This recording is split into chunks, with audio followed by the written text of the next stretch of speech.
Hello, I am Pankaj Sharma from PN Expert.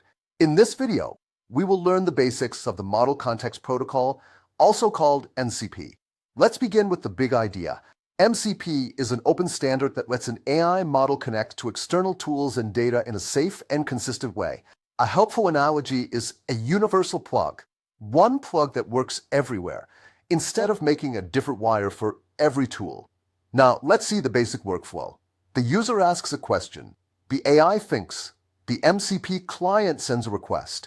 The MCP server safely exposes tools.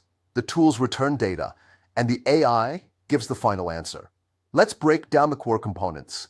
There are four: the AI model, the MCP client, the MCP server, and the external tools. Why does MCP matter? Without it, every tool connection is custom-built and hard to maintain. With MCP, connections are standardized, reusable, and scalable.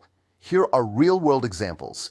MCP can connect to GitHub for code, PostgreSQL for databases, Google Drive for files, and Slack for team communication.